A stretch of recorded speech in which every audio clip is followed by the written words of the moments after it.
ከቀዳሚው የኢትዮጵያ ቡና ጠቅላላ ጉባኤ ከደጋፊውና ከአመራሩ ምን ይጠበቃል? ውድ የብስራት ቴሌቪዥን የዩቲዩብ ቻናል ተከታታዮቻችን እንደምን አላችሁልን? የብስራታ ፕሮግራማችን አሁን ጀምሯል። ፕሮግራሙን አዘጋጅቶ ወደ እናንተ በማድረሱ መላኩ ወልደ ሰንበትና እኔ አንተነህ ታረቀ ከመላው የስቱዲዮ ባለሙያዎች ጋር በጋራ በመሆን አብረናችሁ ቆይታ እናደርጋለን። እስከ ፕሮግራማችን ፍጻሜ ድረስ አብራችሁን ቆዩ። መሌ እንዴት አለ? ሰላም ሁሉ ሰላም መልካም። እንግዲህ የኢትዮጵያ ቡናን ወቅታዊ ሁኔታ እንግዲህ በባለፈው ፕሮግራማችን በጥልቀት ስንዳሰስ ነበር። ስለዚህ ከዛ ማግስት ደግሞ አሁን አዲስ ዜና ተሰምቷል። የኢትዮጵያ ቡና ጠቅላላ ጉባኤውን የፊታችን ቅዳሜ ያደርጋል። ስለዚህ በዚህ ጠቅላላ ጉባኤ ዙሪያ በስፋት ዛሬ በብስራታ ፕሮግራማችን የምንመለከተው ነው የሚሆነው። እንግዲህ የፊታችን ቅዳሜ የሚደረገው የኢትዮጵያ ቡና ጠቅላላ ጉባኤ ለኢትዮጵያ ቡና መጻኢ ተስፋ ምንን እድል ይዞ ይመጣል? ከዚህ ካለበት ችግርስ እንዴት ያላቀዋል የሚለውን ጉዳይ በደንብ እንመለከታለን። እንግዲህ የኢትዮጵያ ቡና ጠቅላላ ጉባኤ ካደረገ ረጅም ዓመታቶችን አስቆጥሯል። ከዛ በኋላ ምናልባት በባለፉት ወራቶች ለመደረግ ታስቦ ነበር፣ ሳይደረግ ለሌላ ጊዜ እንደተገፋ የሚታወስ ነው። አሁን ላይ ግን የፊታችን ቅዳሜ ይህ ሲገፋ የኖረው ጠቅላላ ጉባኤ አሁን ላይ ለመደረግ ቀን ተቆርጦለታል። ስለዚህ በዚህ ጠቅላላ ጉባኤ ዙሪያ ዛሬ በስፋት የምንመለከተው ይሆናል ማለት ነው። እንደሚታወቀው ኢትዮጵያ ቡና አሁን እጅግ ከባድ በሚባል ቀውስ ውስጥ የሚገኝ ክለብ ነው። ከዚህ ጋር ተያይዞ እንግዲህ የኢትዮጵያ ቡናን መጻኢ ዕድል ይወስናል ተብሎ የሚጠበቀው ወሳኙ ጠቅላላ ጉባኤ የፊታችን ቅዳሜ እንግዲህ በኢትዮጵያ ቡናና ሻይ ባለስልጣን መስሪያ ቤት እንደሚካሄድ ከክለቡ ያገኘነው መረጃ ያመለክታል። እንግዲህ በዛሬ ቆይታችን ይህ ጠቅላላ ጉባኤ በኢትዮጵያ ቡና መጻኢ ዕድል ላይ ወሳኝ የሚባሉ ትላልቅ ጉዳዮችን ይወስናል ተብሎ ነው የሚጠበቀው። ስለዚህ ዛሬ ቆይታችንን በሱ ላይ የምናደርግ ይሆናል። እንግዲህ በባለፈው ፕሮግራማችን ስለ ኢትዮጵያ ቡና አሁናዊና ነባራዊ ሁኔታ በአጠቃላይ በደንብ ተነጋግረናል። ግን እንደ ለመግቢያ የሆነን ዘንድ የችግሩን ጥልቀት በተወሰነ መልኩ ብንመለከተው መልካም ነው። አሁን ኢትዮጵያ ቡና ያለበት ሁኔታ ምናልባት በብዙዎች ዘንድ ዝምታ ተመርጧል። ግን በዝምታ ውስጥ እየተቸገረ ያለ ክለብ እንደሆነ በደንብ ማወቅና መረዳት ይቻላል። ስለዚህ አሁን ያለው ኢትዮጵያ ቡና ምን ይመስላል ለሚለውን ጉዳይ በመጀመሪያ እንመልከተው። ከዛ በኋላ ደግሞ ይህ አሁን ያለውን ችግር የሚደረገው ጠቅላላ ጉባኤ እንዴት ካሁን ካለው ችግሩ ያላቀቀዋል፣ ለኢትዮጵያ ቡና መጻኢ ዕድልስ ምን ፋይዳ ይዞ ይመጣል የሚለውን ጉዳይ የምንመለከት ይሆናል። ግን ለመግቢያ ያክል የኢትዮጵያ ቡና አሁናዊ ነባራዊ ሁኔታ ምን ይመስላል፣ ያለው ችግር ምንድነው የሚለውን ጉዳይ እንመልከት። ባለፈው ጊዜ እንግዲህ በስፋት ክለቡ ያለበትን አስቸጋሪ ሁኔታ እየጠቃቀስንበት ሁኔታ እጅግ እንደነበር የሚታወስ ነው። ኢትዮጵያ ቡና እንግዲህ በአሁኑ ሰዓት በሁሉም ረገድ ማለት ይቻላል እጅግ ከባድ በሚባል ቀውስ ውስጥ ወይም ደግሞ ለመሞት በማጣጣር ላይ ያለ ክለብ ነው።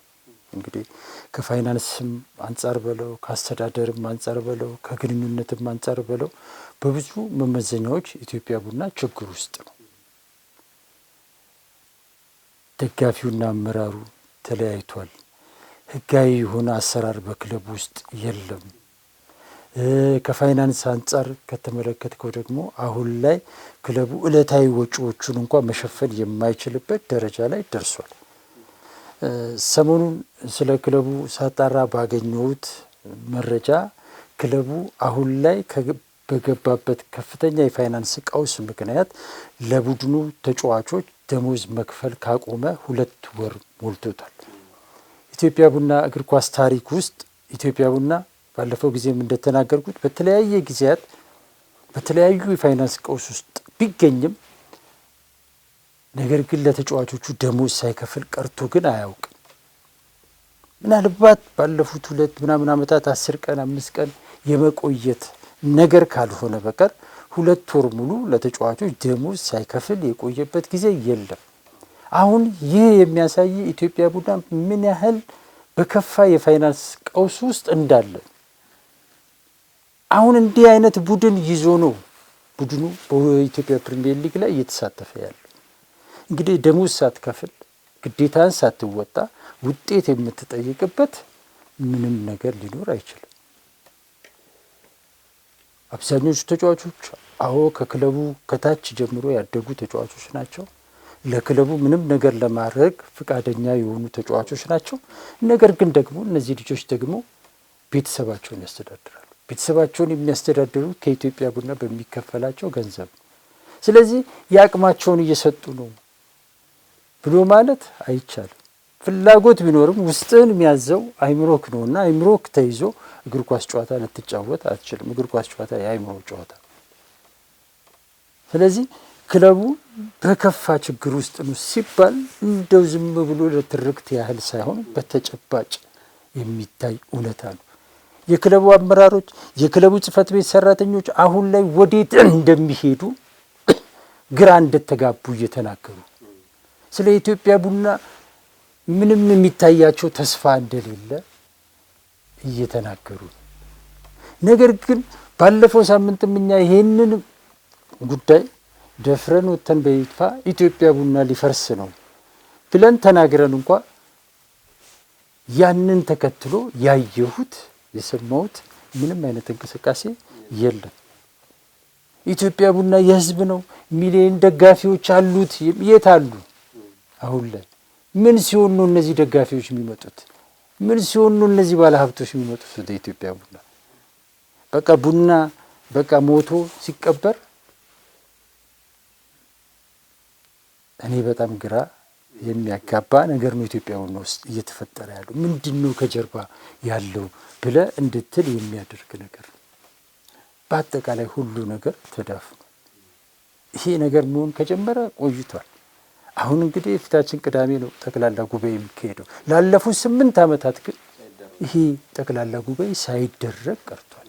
አንድ ተቋም ደግሞ ተቋም ሊባል የሚችለው ደግሞ ዓመታዊ ጠቅላላ ጉባኤውን ጊዜና ወቅቱን ጠብቆ ሲያካሂድ በእቅድ በፕሮግራም ሲመራ፣ በእቅድ በፕሮግራም ለመመራት ደግሞ ቁልፉ ጠቅላላ ጉባኤው። ስለዚህ ጉባኤውን አያካሂድም።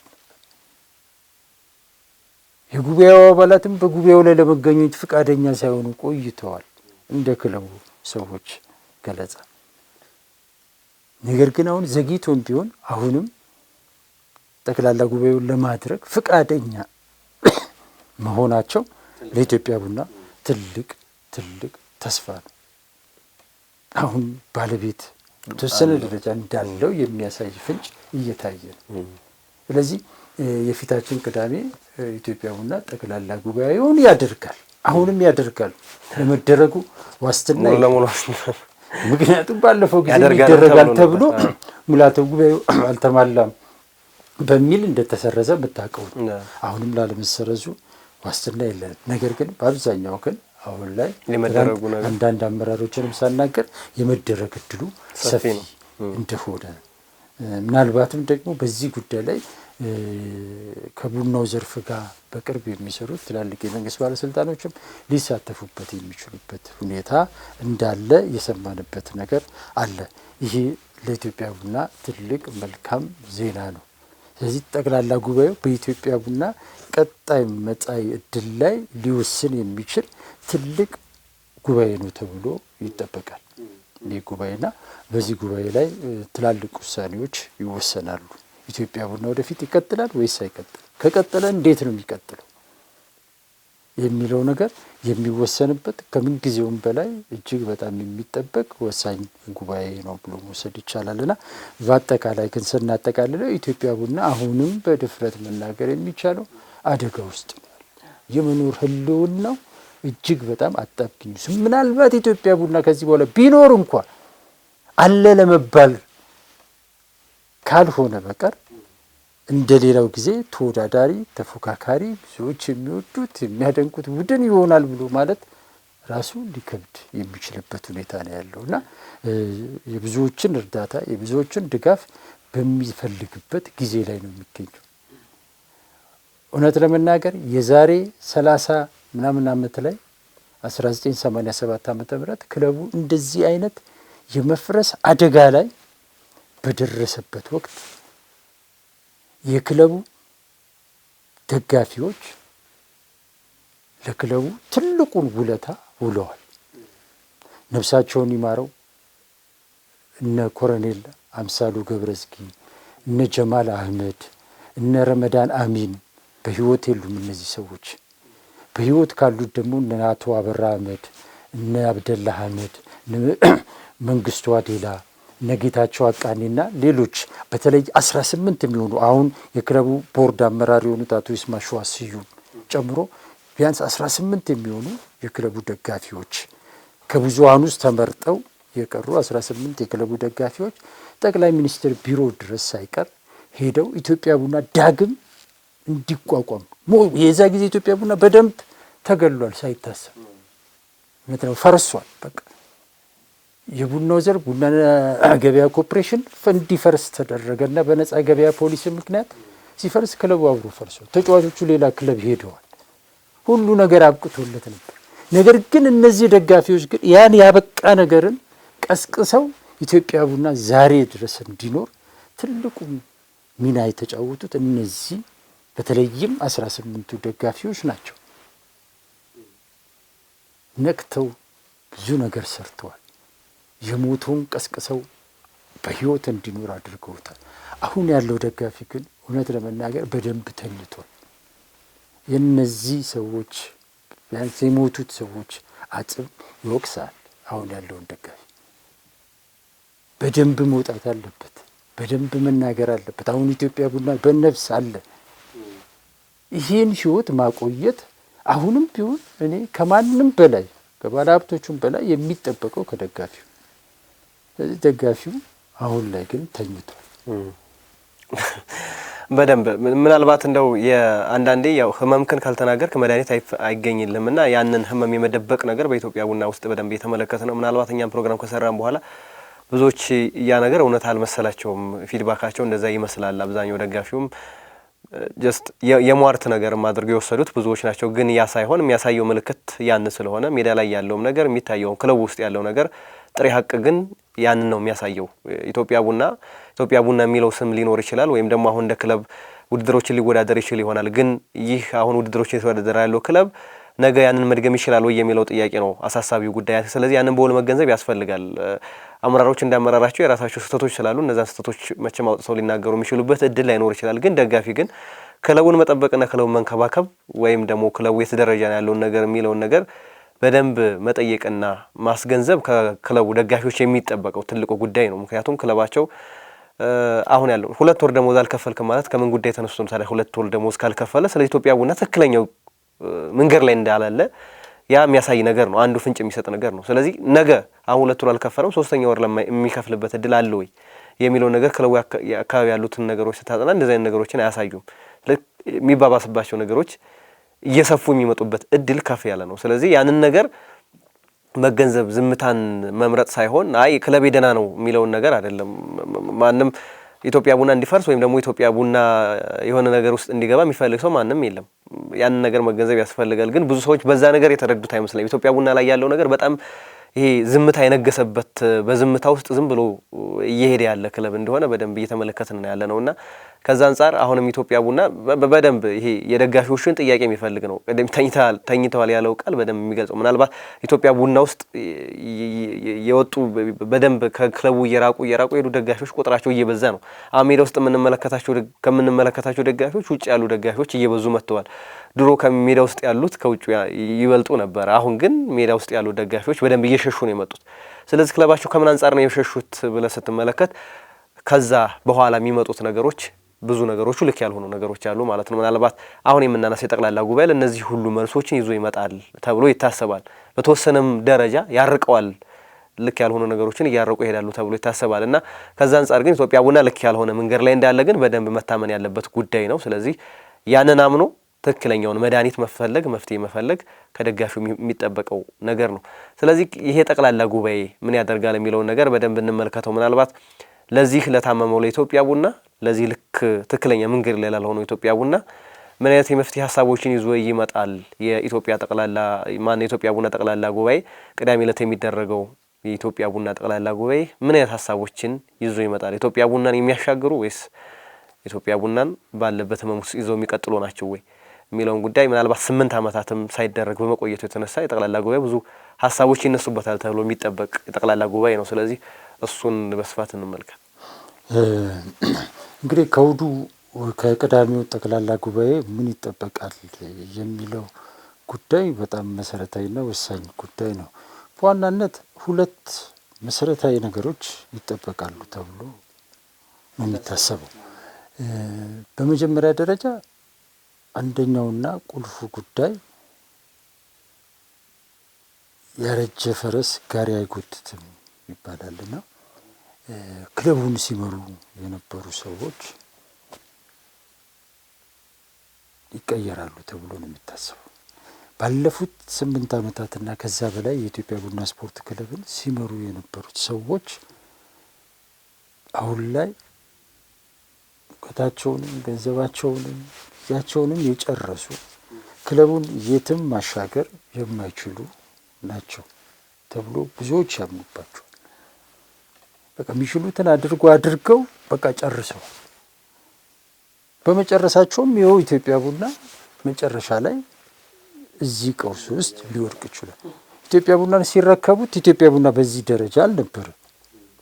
አንዳንድ ታሳቢ የምታደርጋቸው ከኑሮ ውድነት ጋር ምናምን ተያይዞ ያሉ ነገሮች እንዳሉ ሆነው ነገር ግን የቱንም ያህል ቢሆን ኢትዮጵያ ቡናም በዚህ ደረጃ አልተረከቡትም። ነገር ግን አሁን ሲያስረክቡ ግን ኢትዮጵያ ቡና ምንም በሌለው እንግዲህ የ2 ወር ደሞዝ መክፈል የማይችልበት አመራሩ ከደጋፊው ጋር ግንኙነቱ የተቋረጠበት ህጋዊ አሰራሮች የተጣሱበት ኢትዮጵያ ቡና ነው እየተመለከትን ያለው። በቃ ኢትዮጵያ ቡና በብዙ ነገር አሁን ላይ ፈርሷል። አሁን ላይ ጠንካራ ብለህ የምትለው እንደ ከዚህ ቀደሙ በድፍረት በኩራት የምትናገርለት ክለብ አይደለም። አመራሩ በህገ ወጥነት የሚጠየቅ ነው። በተለያየ ምክንያቶች እየሰጡ ጠቅላላ ጉባኤ ሳያደርጉ 8 ዓመት ሙሉ ደጋፊውን ሰብስቡ አልተባሉም እኮ። ሰብስቡ የተባሉት እኮ ባለሀብቶቹ ናቸው፣ የጠቅላላ ጉባኤ አባላት፣ ደጋፊው አይደለም።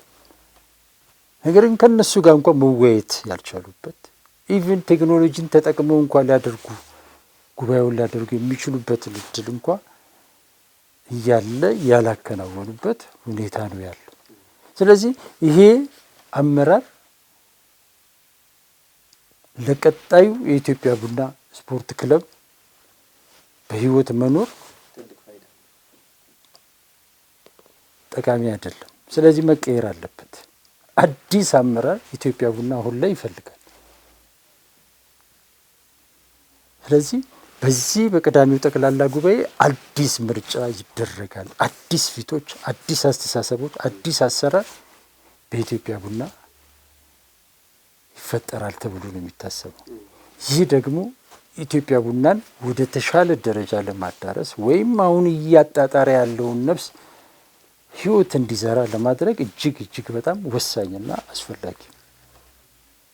አሁን ላይ ቀደም ሲል እንደነገርኩ በአመራሩና በደጋፊው መካከል መራራቆች መኖሩ፣ ደጋፊው ከሜዳ መሸሹ ኢትዮጵያ ቡና በፋይናንስም በአስተዳደርም ውጤታማ እንዳይሆን አድርጎታል። ብዙ ጊዜ ባለፈው ጊዜም እንደነገርኩ ባለሀብቶች፣ ተቋማት ወደ ስፖርት ክለብ የሚመጡት ደጋፊውን አይተው ነው። ስለዚህ ደጋፊው በሌለበት ሁኔታ ስፖርት ክለቡን ሊረዱም ሊያግዙም ከስፖርት ክለቦቹ ጋር በጋራ ሊሰሩ የሚችሉበትን እድል ሊፈጥሩ አይችሉም። አንድ ክለብ ዓመታዊ ጠቅላላ ጉባኤውን ወቅቱን ጠብቆ እስካላደረገ ድረስ የትኛውም ተቋም ካንተ ጋር አብሮ ሊሰራ አይችልም። የህጋዊነት ጥያቄ እጅግ በጣም መሰረታዊና ወሳኝ ነው። ከዚህ በፊት ኢትዮጵያ ቡናን ገጥሞታል። ቅዱስ ጊዮርጊስ ላይ ይሄ ነገር ተከስቷል። ህጋዊ አይደላችሁም፣ ስለዚህ ከእናንተ ጋር ልንሰራ አንችልም ብለዋል ተቋማቶች። ስለዚህ የህጋዊነት ችግር አለበት ማለት ነው። ስለዚህ በእነዚህ ምክንያቶች ክለቡ ችግር ውስጥ ገብቷል። ደጋፊው ክለቡን መርዳት እየቻለ እንዳይረዳ ተደርጓል። ደጋፊው በአመራሩ ላይ እምነት እንዲያጣ ተደርጓል። ስለዚህ ይሄ በሆነበት ሁኔታ ይሄ አመራር መቀጠል የለበትም። ስለዚህ ደጋፊው እምነት እንዲኖረው፣ የሸሸው ደጋፊ ወደ ሜዳ እንዲመለስ፣ ክለቡ በፋይናንስ እንዲጠናከር አዲስ አመራር መምጣቱ ምንም ለነገ ልትባል የሚችል ለደቂቃም ልታስብ የሚገባው ጉዳይ አይደለምና በዚህ ጠቅላላ ጉባኤ ላይ የሚጠበቀው ትልቁ ነገር አዲስ አመራሮችን መምረጥ መሾም ነው። ይሄ ከሆነ ኢትዮጵያ ቡና አሁንም በህይወት መኖር የሚችልበት እድል ሰፊ ይሆናል። አሁንም ዳግም እነዛው የሚመጡበት ሁኔታ ካለ ግን ኢትዮጵያ ቡና አሁንም ወደ አደጋ ውስጥ ነው የሚገባው። ቀደም ሲል እንደነገርኩ ሊኖር ቢችል እንኳን መኖር ያህል የሚባል አይሆንም። ስለዚህ ሆድና ጀርባ የሆነ አመራር ነው ያለውና ይሄንን ሊቀርፍ የሚችል አዲስ አመራር፣ አዲስ አስተሳሰብ፣ አዲስ አሰራር ኢትዮጵያ ቡና ይፈልጋል። ይሄ ሊሆን የሚችለው ደግሞ አዲስ አመራር ሲመረጥ ነውና ትልቁና ዋናው አጀንዳም የቅዳሜው ስብሰባ ላይ ምርጫ ነው። ምርጫ ይደረጋል። አሁን ያለው አመራር የስልጣን ጊዜውን ከጨረሰ ቆይቷል። 4 ዓመቱን ጨርሶ እንደገና ደግሞ 2ኛ ዓመት ላይ ተመርጧል። አሁን 3ኛ ጊዜ ላይ ሊመረጥ የሚችልበት እድልም የለም። በኢትዮጵያ ሆነ 2 ጊዜ ነው አንድ አመራር ሊመረጥ የሚችለው። ስለዚህ ያን ጊዜ ጨርሰዋል። ስለዚህ መውረዳቸው የማይቀር ነው። በፊት ጥረቶች ይደረጉ ነበር ለ3ኛ ጊዜ ለመቀጠል። ነገር ግን አሁን ክለቡ አደጋ ውስጥ ወድቋል። ደጋፊው በፍጹም እነሱን ማየት አይፈልግም። የክለቡ ፕሬዚዳንት ከቅርብ ጊዜ ወዲህ በተደጋጋሚ እንደተናገሩት በስልጣን ላይ መቆየት አልፈልግም ብለው ያሉበት ሁኔታም አለ። ግን አልፈልግም ብለው ደግሞ ሲቀጥሉ ያየንበትም ጊዜ አለና ዞሮ ከቅዳሜው ስብሰባ የሚጠበቀው ዋነኛውና ትልቁ ጉዳይ የምርጫ ጉዳይ ነው። ይሄ ይከናወናል። አዲስ ፊቶች ወደፊት ይመጣሉ ተብሎም ይጠበቃል። ሌላው እና እጅግ በጣም መሰረታዊ የሚባለው ጉዳይ የመዋጮ ጉዳይ ነው። የኢትዮጵያ ቡና የፋይናንስ ቀውስ ላይ እንዳለ ቀደም ሲል የገለጽኩልህ ጉዳይ አለ።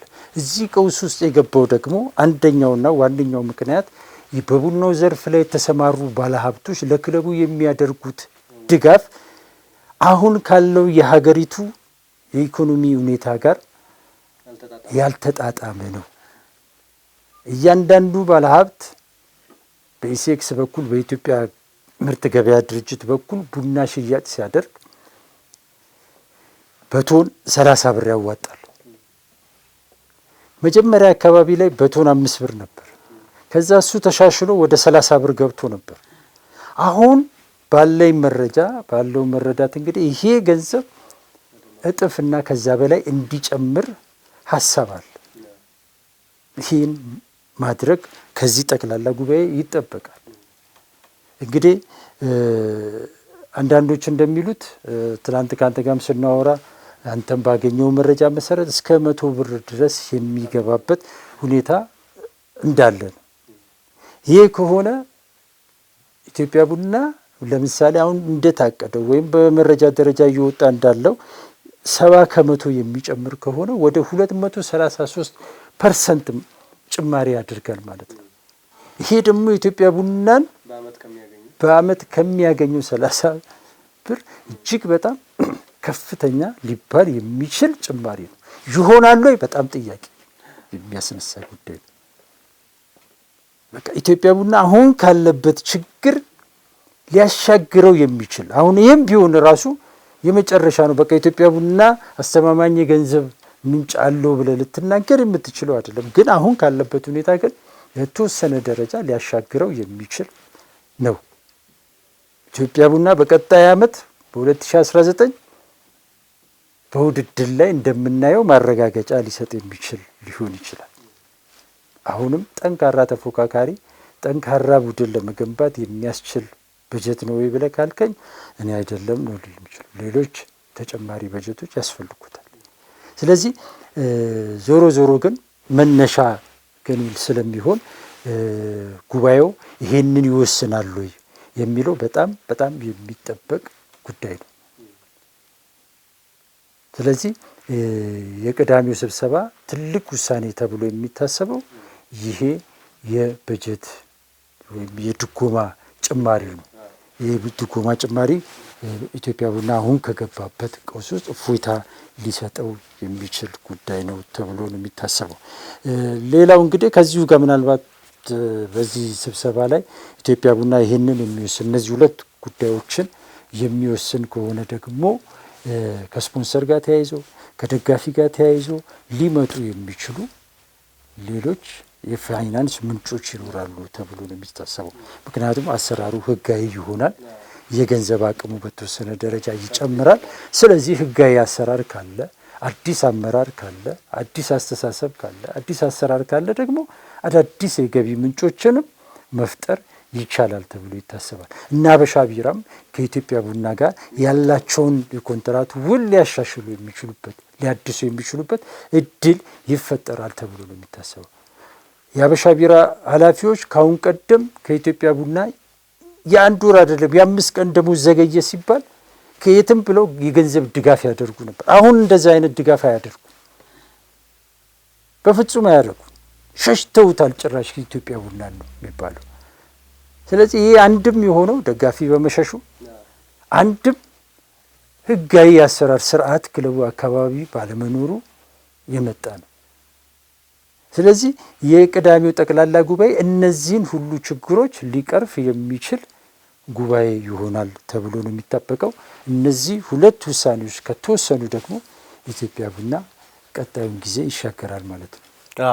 ምንም ጥያቄ የለው። እነዚህ ሁለት ጉዳዮች የጉባኤተኛው ዋነኛ አጀንዳ ሆነው ይታያሉ ተብሎ ይጠበቃል። ምክንያቱም እንግዲህ በተለይ የመሪዎቹ ጉዳይ የአመራር ላይ ያሉት አሁን ያሉት የክለቡ አመራሮች በተደጋጋሚ በደጋፊው ጥያቄ የሚነሳባቸው ናቸው። በእነሱ ምክንያት ምናልባት ከግልጽነትና ከተጠያቂነት ጋር በተያያዘ ጥያቄዎች በደንብ ይነሳሉ። ስለዚህ ግልጽነትና ተጠያቂነት ባለመኖሩ ክለቡ ደግሞ ማግኘት ያለበትን ነገር ሳያገኝ ቀርቷል። አንደኛ በራሱ ኢንተርናሊ ባለው በደጋፊው መጠቀም ያለበትን ጥቅም ሳይጠቀም ቀርቷል። ሁለተኛ ደግሞ በውጭ ከስፖንሰሮች ማግኘት ያለበትን ነገር አላገኘም። ደጋፊው ሸሽቷል። ስለዚህ ደጋፊ ከሸሸ ደግሞ ስፖንሰር አድራጊዎች ደጋፊውን ብለው ይመጣሉ። እነዛን ነገሮች ማድረግ አልቻሉም። ስለዚህ በእነዚህ ሁለት ምክንያቶች ክለቡን ተጎድቷል። ግን ዋነኛው ትልቅ ጥያቄ መሆን ያለበት ምናልባት እነዚህ አመራሮች በተደጋጋሚ ምንም ጥያቄ የለውም ጥያቄ ሲነሳባቸው ተቃውሞ፣ ቅሬታ ሲቀርብባቸው የቆዩ ናቸው። ስራ አስኪያጁን በዛ ምክንያት እንዲለቀቁ ይታወቃል። ስለዚህ አሁን ያለው አመራር ደግሞ ሲለቅ መለመድ ቢኖርበት ብዬ ማሰው ተመሰጋግኖ መለያየት በጣም ትልቅ ነገር ነው። የኢትዮጵያ አመራሮች አሁን ያለው የኢትዮጵያ አመራሮች ምናልባት ኢትዮጵያ ቡና የተንገዳገደም ቢሆን እንዲቆይ አድርገዋል። ደግሞ አበርክቷቸው መዘንጋትና መቶ የሌለበት ነገር ነው። በደንብ ምስጋና መቸር ይኖርባቸዋል። ምናልባት በልኩ ሰርተውታል ወይ ኢትዮጵያ ቡናን መድረስ ካለበት ደረጃ ደርሰውታል ወይ ከተባለ አላደረሱትም ብለን ጥያቄ እናነሳለን። ብዙ ምክንያቶችን ማንሳት ይቻላል። ምክንያቱም እንደ ቆይታቸው ማድረግ የሚችሉት ካላቸው ሪሶርስ አንጻር ማድረግ የሚችሉትን ነገር አላደረጉም ስንል ደግሞ የራሳቸው የሆነ ምክንያት አላቸው። በእርግጥ ቅድም ያነሳቸው የጊዜ ጉዳዮች አሉ።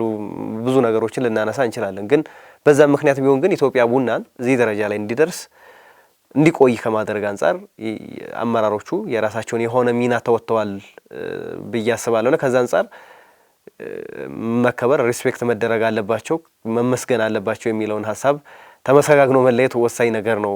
አንዳንዴ ወይ ኃላፊዎች ሲለቁ ወይ የሆነ ነገር ሲሆኑ ብዙ ትችቶች በጣም ይበዛሉ። ምናልባት አሁን ቅዱስ ጊዮርጊስ ላይ የምናየው ያንን ነገር በደንብ እየተመለከትኩኝ ስለመጣው ምናልባት እንደዚህ አይነት ነገሮች ትንሽ እንትን ይላሉ አይነት ነገር እና ለስፖርቱም ጥሩ ናቸው ብዬ አላስብም። ምናልባት በእርግጥ መስራት ባለባቸው ልክ ቀደም ብዬ እንዳሉት አልሰሩም። ግን ያልሰሩትን ነገር ተችተ በሰሩት ልክ አመስግነ ግን መለያየት በጣም ጥሩ ነገር ነውና ለቀጣይ ለሚመጣው መሪ ምቹ መደላድልን ይፈጥራል። ምናልባት የሚመጣው መሪ እንደዚህ ከሆነ እኔም ቀጣይ የሆነ ስተርትብ ሰራ ከዚህ ቦታ ላይ ለመቀመጥ የሚለውን ነገር ከዛ ባሻገር ግን የሚመጡት መሪዎች ደግሞ ከዚህ የተሻለ ሀሳብን ይዞ መምጣት ይጠበቅባቸዋል። በተለይ አሁን አመራሮቹ በእነዚህ አመታት ሁሉ የሰሩትን ስራ በደንብ ሪቫይዝ አድርጎ መከታተልና ከዛ በኋላ ከዚህ የተሻለ ስራ ለመስራት በጣም አንዳንዴ በእንደዚህ አይነት በክራይሲስ ጊዜ የሚመጡ አመራሮች የበለጠ ደግሞ ጠንካራ መሆን ይጠበቅባቸዋል። ምክንያቱም ቡድኑ ክራይሲስ ውስጥ ነው ያለው። ስለዚህ ከዚህ ክራይሲስ ውስጥ የሚያወጣ አመራር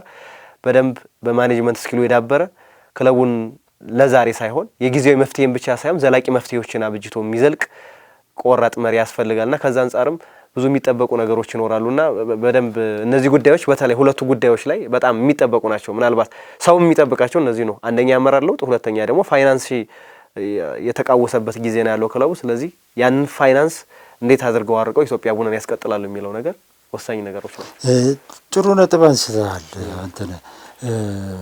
መመሰጋገን መለመድ ያለበት መቀጠል ያለበት ጉዳይ እንደሆነ አምናለሁ።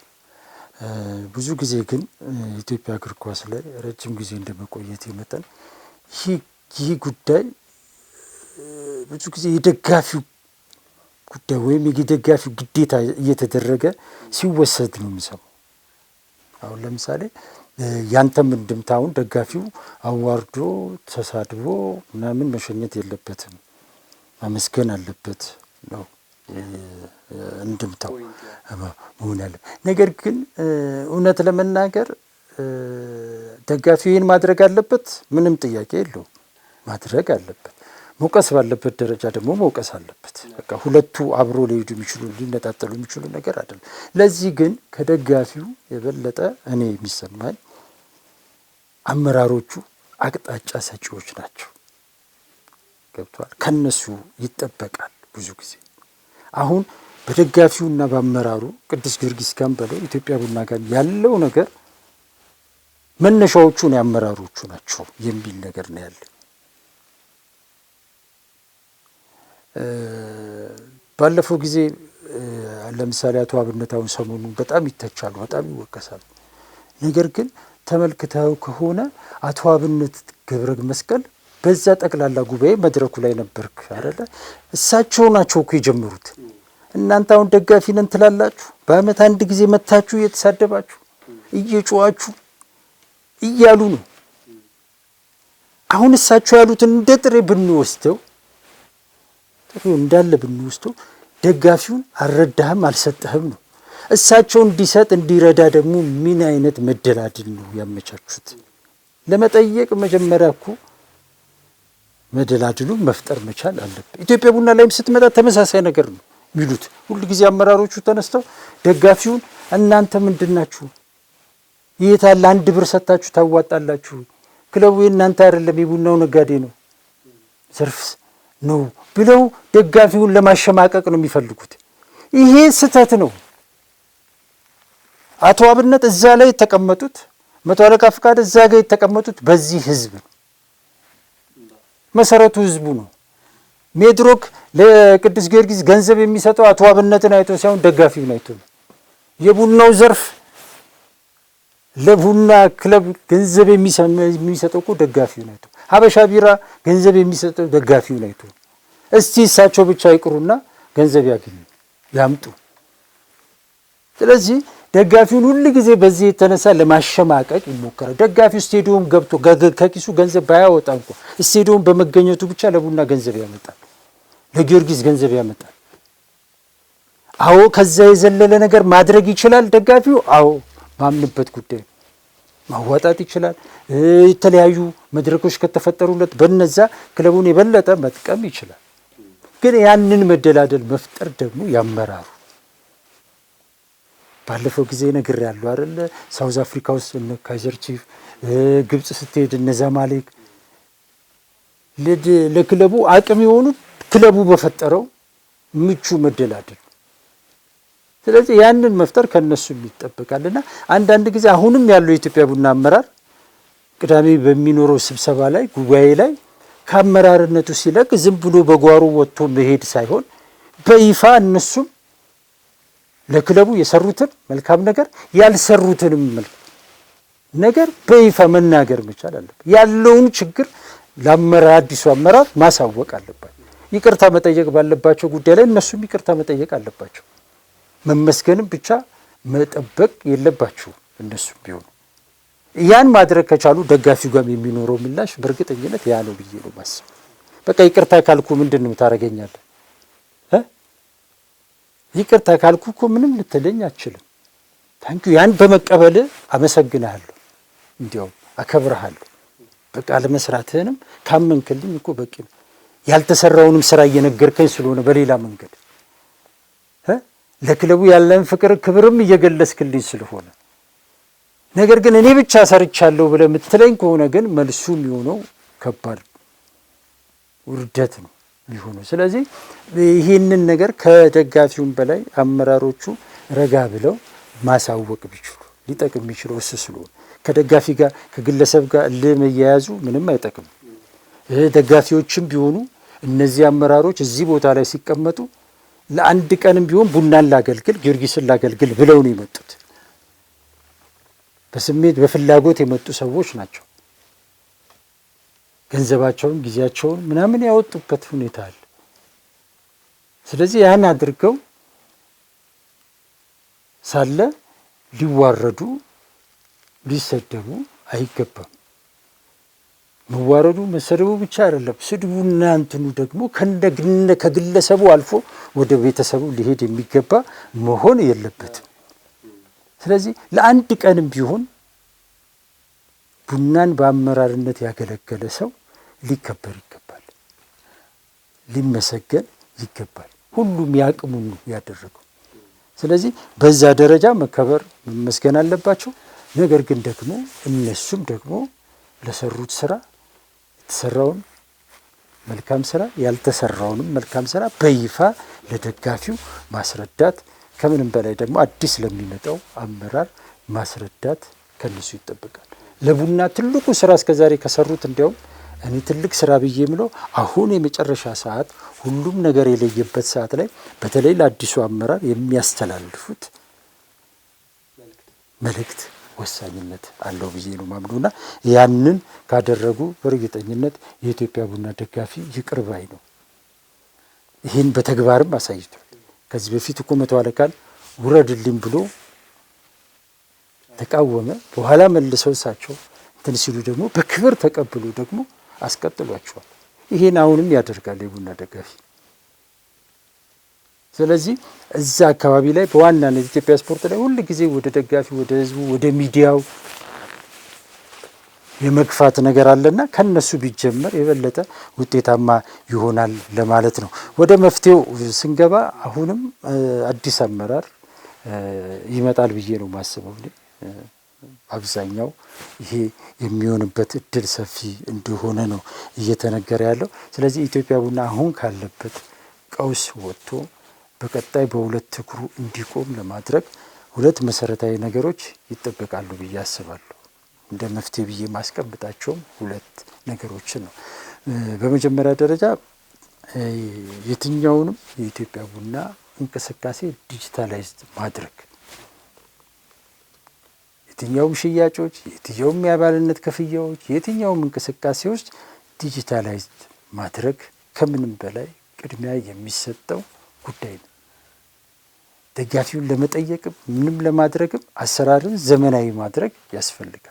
አባልነት ለመክፈት የት ነው ቢሮ ያለው እያለ የሚጠይቅበትን ነገር አሰራር ማቆም ያስፈልጋል። አሁን በየቦታው ቢሮ መክፈትም አስፈላጊ አይደለም። ዘመኑን መከተል ያስፈልጋል። ዘመኑን የዋጀ አሰራር አለመኖር እኮ ነው። ደጋፊውም ለማን ነው ማዋጣው፣ ለየት ነው የሚሰጠው እያለ ለግለሰብ እኮ ስጥ። እዚያ አካባቢ ላይ ጨርቆስ ላይ ከሌ የሚባል ሰው አለ፣ እዛ ክፈሉ።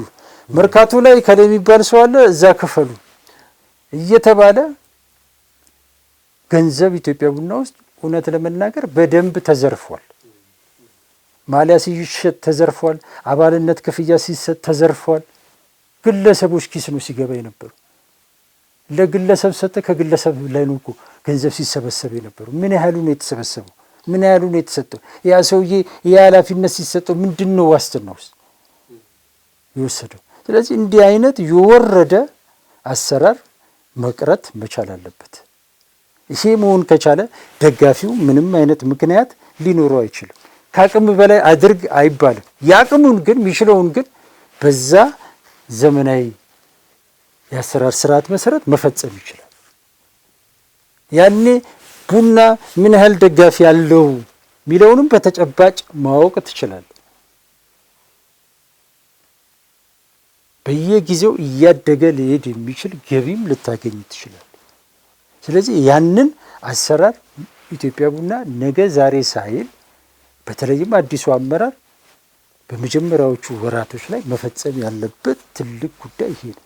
ይሄ ጉዳይ ነው ኢትዮጵያ ቡናን ከፋይናንስ ጋር ተያይዞ በተለይ ችግሩን ሊቀርፍለት የሚችለው አሰራር ይሄ ነው ብዬ ነው ማምነው። ሌላው የግልጽነት ጉዳይ ነው። ኢትዮጵያ ቡና ውስጥ ግልጽ የሚባል አሰራር የለም። ለዚህ ነው ደጋፊው ሸሸው። ደጋፊው እኮ በአመራሩ ላይ እምነት የለውም ነበር። እምነት የለው። ደጋፊ ሁሌ ይዋሻል። አዎ አንዳንድ ጊዜ የክለቡ ሰዎች የክለቡን ገበና አውጥተን አንሰጥም እያሉ በሌላቸው ገንዘብ አለን እያሉ ኢትዮጵያ ቡናን ያቆዩበት ጊዜ አለ እንዳለ አውቃለሁ። ነገር ግን በአብዛኛው ግን አሰራሩ ግልጽነት የጎደለው ነበር። ይሄ መቀየር ከአዲሱ አመራር ያስፈልጋል። እንዳልኩ ለግለሰብ ሄደህ የምትከፍል ከሆነ ያ ገንዘብ ክለቡ አካውንት ለመግባቱ ምንድን ነው ማስተማመኛው? ምንም የለም። አማራጭ ስለሌለ ዛሬን ትሰጣል፣ ነገ ለመስጠት ግን ዋስትና አልነበረም።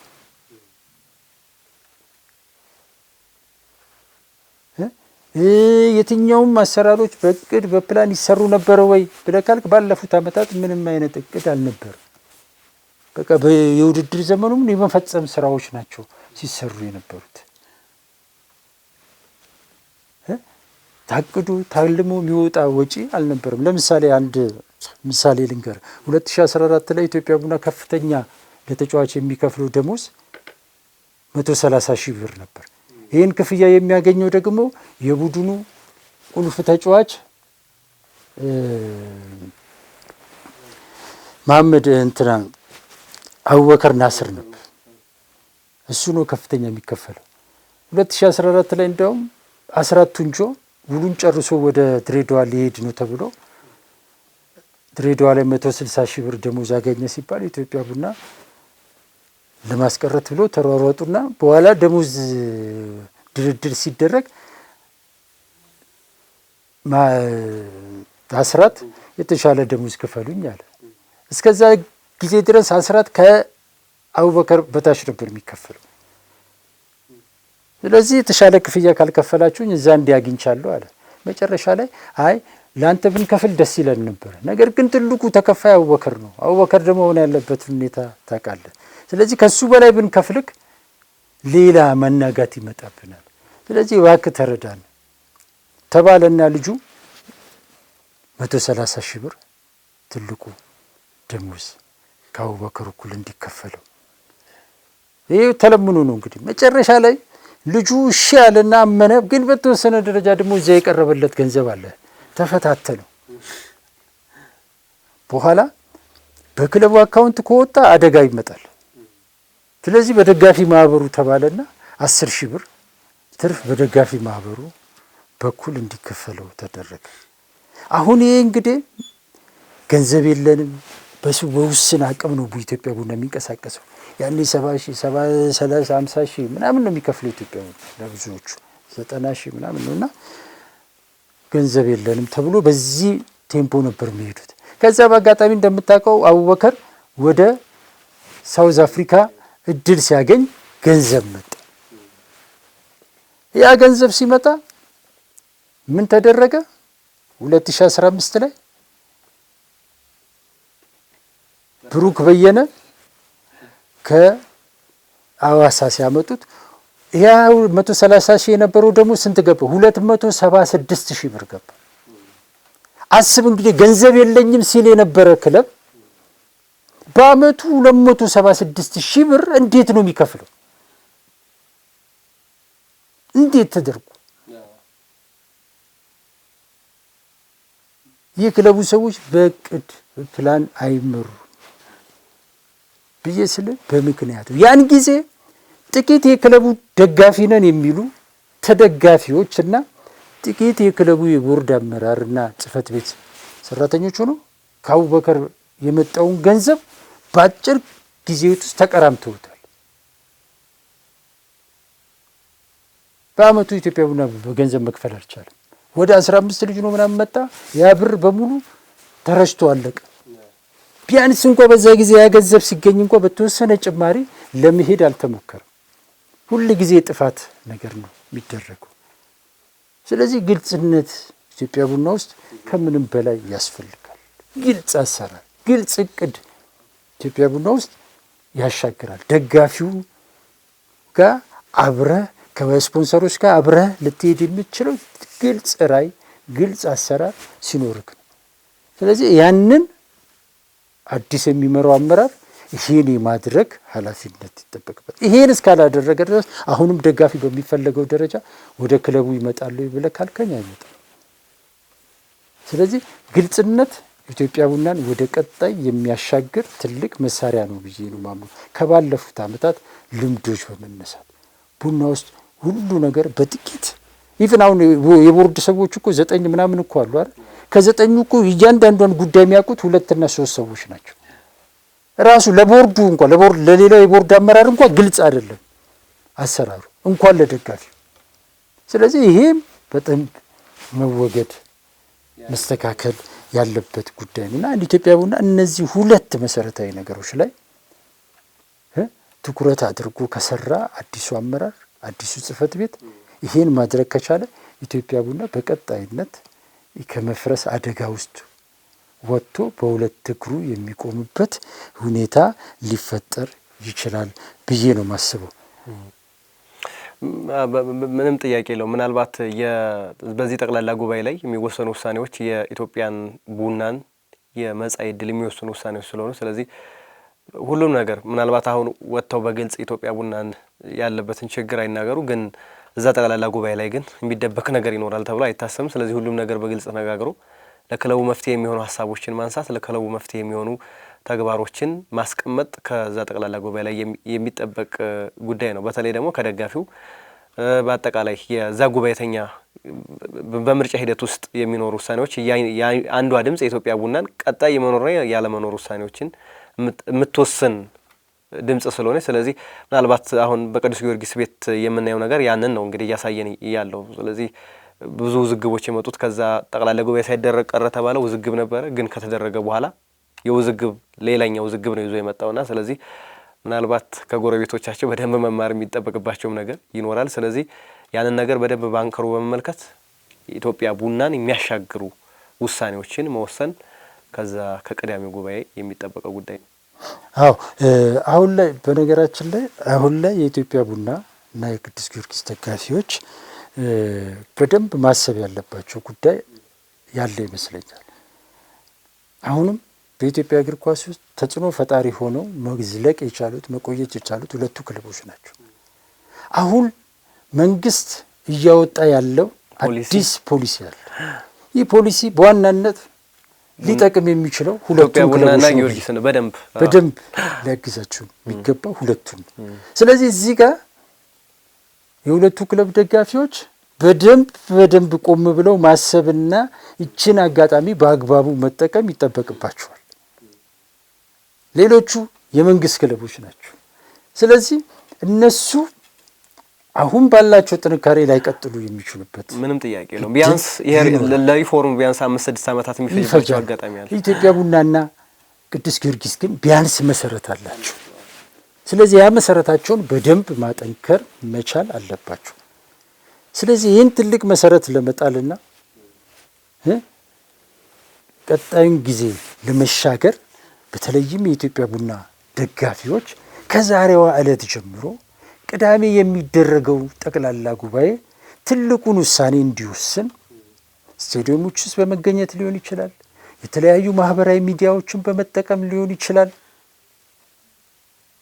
ትልቅ ቅስቀሳ ማድረግ ይጠበቅባቸዋል ብዬ ነው ማስብ።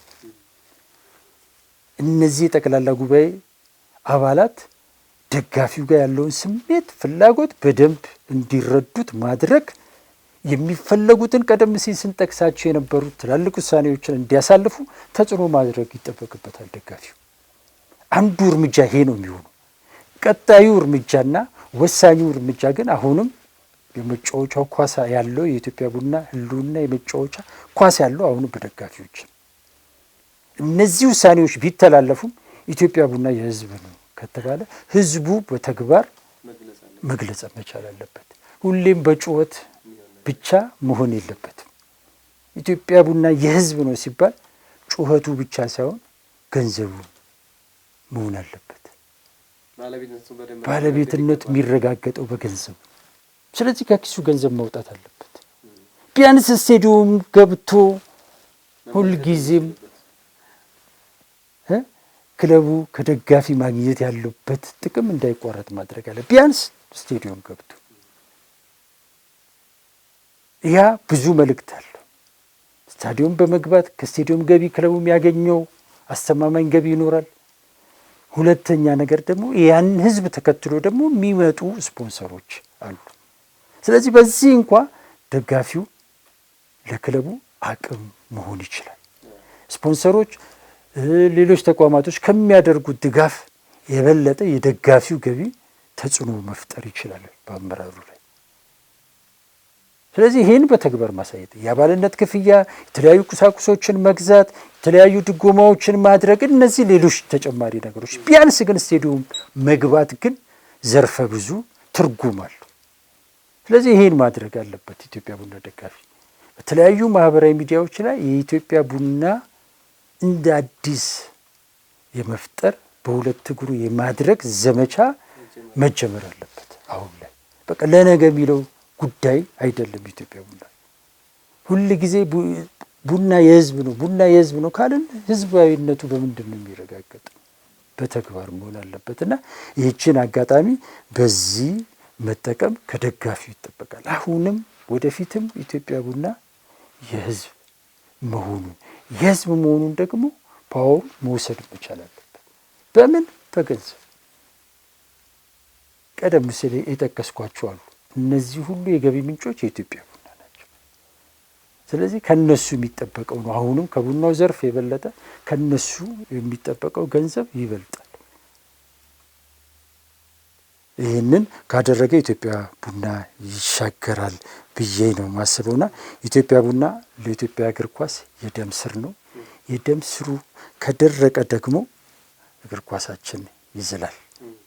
ስለዚህ የቅዳሜው ጠቅላላ ጉባኤ ከቃላት ጋጋታ ያለፈ በተግባር የተረጋገጠ እንዲሆን እንመኛለን።